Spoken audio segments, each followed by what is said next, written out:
Ó, relacionamento motor-veículo, parte 2, certo? Então, essa aqui é a trilogia, tá? Igual alguns filmes aí, alguns livros. Bom, então, ó, força de resistência ao rolamento. Tá? Seu movimento está indo para frente, você vai ter uma tendência de força de rolamento para ir para trás. Né? Você tem o peso atuando aqui numa roda, tá? E você tem essa força F aqui, a força que tem que ser feita para vencer isso tudo, ok? Aqui tem a distribuição de pressão, tá? Então o pneu ele se deforma um pouco, né? É normal, tá? Então você tem essa distribuição de pressão aqui que é bem grande no começo e depois vai diminuindo, ok? Não sou especialista nessa área aqui de estudar como é a pressão direitinho nos pneus aí, tá? Eu nunca estudei isso, tá? Vamos lá. Então, nós temos aí que Hall define resistência ao rolamento como a energia consumida por unidade de distância percorrida por um pneu rolando sob carga.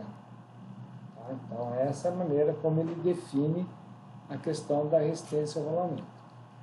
Já o Gantt, né, ele define resistência ao rolamento como energia mecânica convertida em calor por um pneu ao mover-se por uma unidade de distância em uma rodovia. Né? Então, cada um tem uma maneira aí de definir essa questão da resistência ao rolamento. Tá? Muito bem.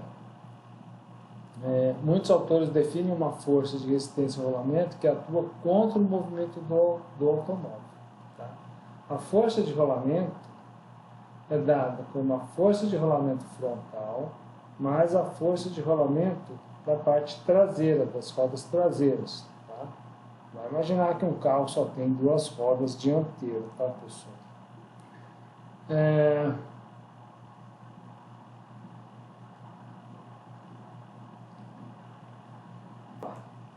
Então, essa força de rolamento, tá? O fator de atrito, aí, né? Esse coeficiente de atrito, vezes o peso que atua aí nas rodas da frente, frontal, e mais a da parte traseira. Tá? Então, aqui o fator de atrito na roda traseira, tá? Vezes o peso na roda traseira, vezes o cosseno de alfa. Lembra lá, né, que ele estava lá inclinado, tá? Esse alfa é o ângulo que ocorre, aquele ângulo de inclinação alfa lá, beleza? Tá? Então está tudo aqui, ó. É o ângulo de inclinação e da rampa, tá? Então tudo que eu falei lá está aqui, beleza? Nem vou ficar falando de novo isso aí tudo, porque é bem intuitivo, né? Bom, o que a gente pode fazer, né? Os carros aí de passeio e tal, né?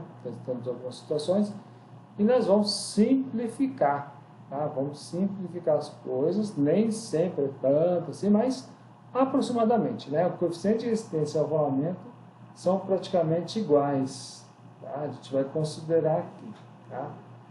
A gente sabe muitas vezes quando, por exemplo, que é o caso, né, do motor estar na frente, né? Às vezes as rodas dianteiras têm uma tendência a ter um desgaste um pouco maior, né, do que outras rodas traseiras, né, na questão do desgaste. Tá? Mas vamos considerar tudo igual, né, para simplificar um pouco os nossos modelos aí. Tá? Os pesos são praticamente iguais, tá, da roda traseira sobre a roda dianteira, ok? E aí, a força de rolamento simplificada, tá? Vai ficar sendo F vezes G vezes o cosseno de alfa. Tá? Então, esse G é o peso nas rodas, que é o peso do carro. Tá? Esse aqui é peso mesmo, tá? em Newton. Tá?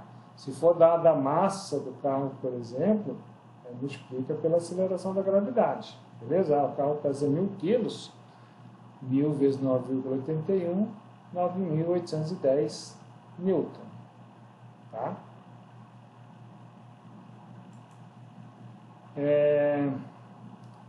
variação do coeficiente de resistência ao rolamento com a velocidade. Tá? Então, esse aqui é do livro do Brunetti, tá? Peguei de lá, ok? Então, aqui tem um gráfico, né, que mostra o coeficiente de rolamento em função da velocidade, né? No livro lá, se eu não me engano, está em milhas por hora, tá? Eu converti em quilômetros por hora, que eu achei que ficava um pouco melhor. Provavelmente seja isso mesmo, tá? Porque olha os valores aqui quebrados, né? A partir de uma determinada velocidade, né, acima de 100 km por hora, esse coeficiente de resistência vai aumentando muito, tá? Então, você tem um desgaste, uma força contrária muito maior, né? Claro, né, se andar a 100 km por hora é uma coisa, né, se andar a 120 é outra, se andar a 140. Sendo que os carros vão se modernizando cada vez mais, que vai melhorando um pouco isso também, né? Vai diminuindo um pouco essa inclinação, não aumenta tanto. Mas, claro, quanto maior a velocidade, geralmente maior o gasto. Né? Aqui nós temos a variação do coeficiente de resistência ao rolamento em função da pressão do pneu, né? E do solo, tá? Então, ó, geralmente, quando a gente tem uma tendência a aumentar a pressão dos pneus, tá? No caso de solo com dureza média ou concreto, né, você tem uma diminuição do coeficiente de resistência ao rolamento. Tá? Por isso, vocês vão lá pegar e encher, colocar 2, 3, 4 libras a mais no carro para poder gastar menos, né? Então, tem que tomar cuidado, porque se encher muito o pneu, ele vai gastar mais na parte interna, né?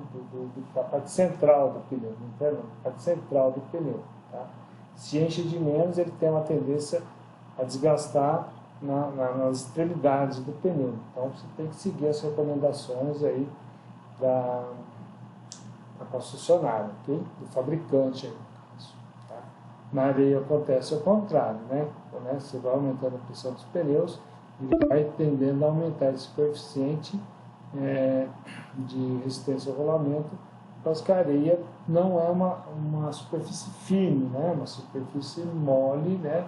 Macia em relação a essas outras superfícies de solo com dureza média ou concreto.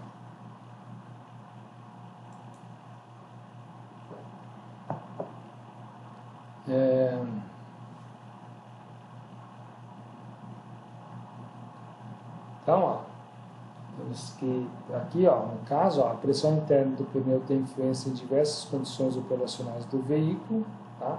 Aumentando a pressão interna, diminui-se a resistência ao rolamento para um carro rodando em uma rodovia com uma asfaltada.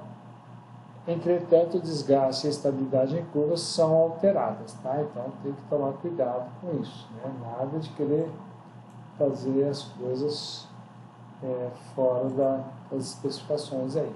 Tá? Pneu com baixa calibragem. Aumenta a temperatura interna do pneu, né?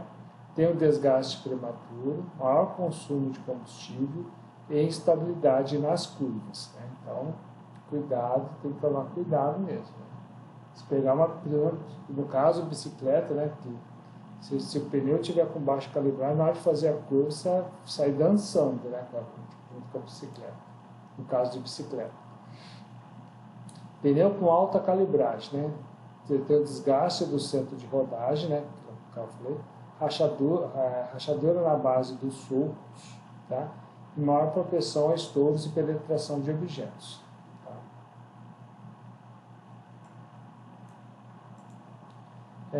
Expressões para o cálculo do coeficiente de resistência ao rolamento. Tá? Não é uma coisa fácil. Tá? Existe uma primeira expressão que ele dá esse fator é igual a 0,012 mais 0,003 vezes o V elevado a 1,1. Tá? Então, essa é uma primeira expressão. Muitas vezes eu trabalho com valor constante, ok? Às vezes não, depende da situação. Existe a segunda expressão desenvolvida pelo Instituto de Tecnologia de Stuttgart, tá? ACF mais F é igual a F0 mais 3,24 vezes Fs vezes o V sobre 161 elevado a 2,5. tá? Já vou mostrar o que são esses coeficientes aí, tá? Então aqui nós temos a pressão de inflação dos pneus em libra, tá? PSI, libra força por elevado ao quadrado, tá? O valor do F0, tá? E o valor do Fs, tá? Então nós temos aí esses dois coeficientes e como calcular aí para jogar na fórmula anterior aí, ok?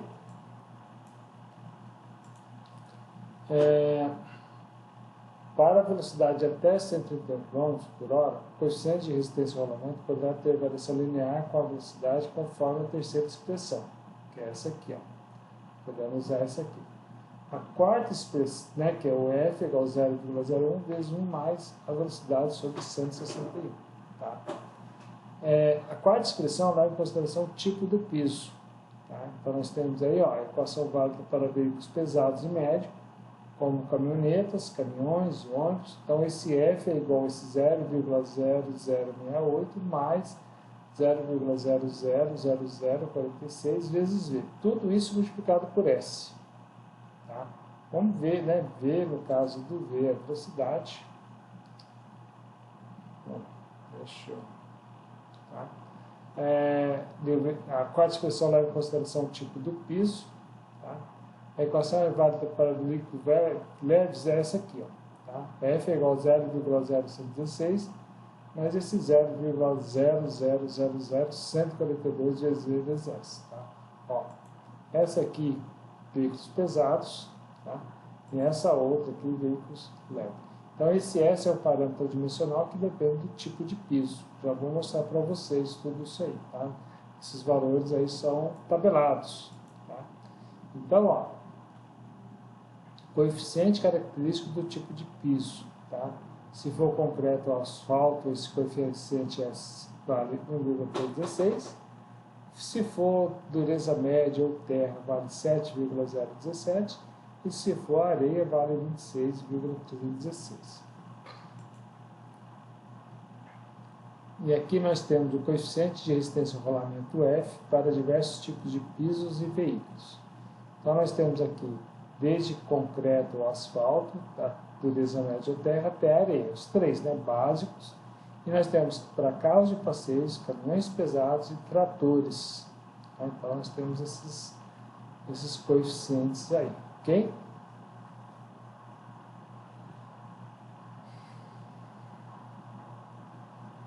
Tá? Conforme vai passando de concreto para areia, esses fatores aí, né? Fator de atrito aí vai aumentando. Ok? Esse coeficiente de resistência ao rolamento aí. Tá?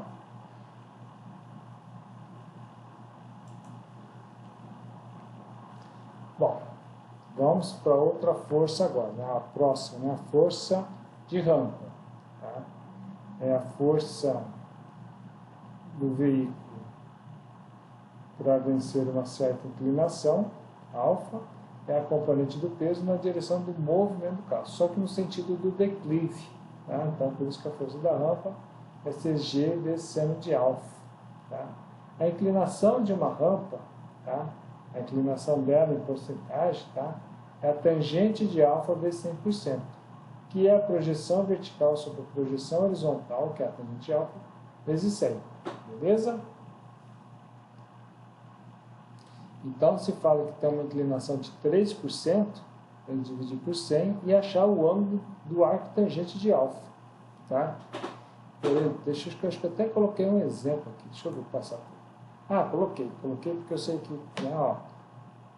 Exemplo, para o ângulo alfa igual a 12 graus, quanto que vale a inclinação?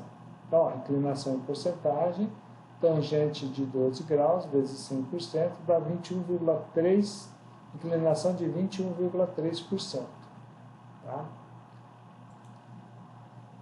Então, ó, nós temos aí a força total resistente ao avanço de um veículo. Tá? Nós temos aí a força de arrasto, tá? Relacionado com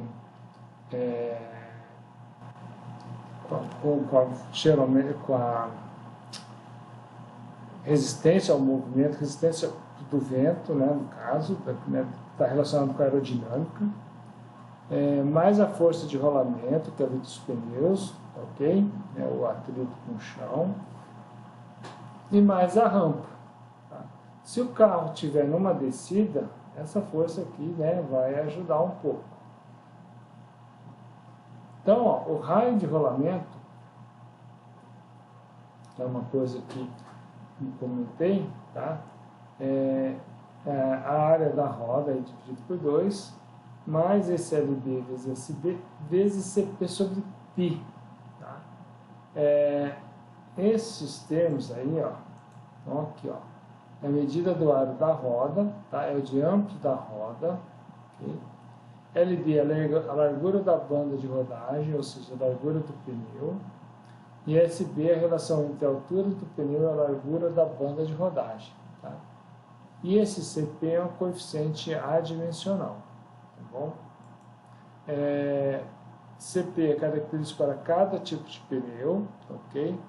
E aí, para os carros de passeios, nós temos aí para pneus radiais CP vale 3,05 e para pneus diagonais é 2,99. Tá? O Flávio, Oi, eu acho que você tá mutado. tô? Não é que eu tô mesmo? Pronto, agora eu não tô mais.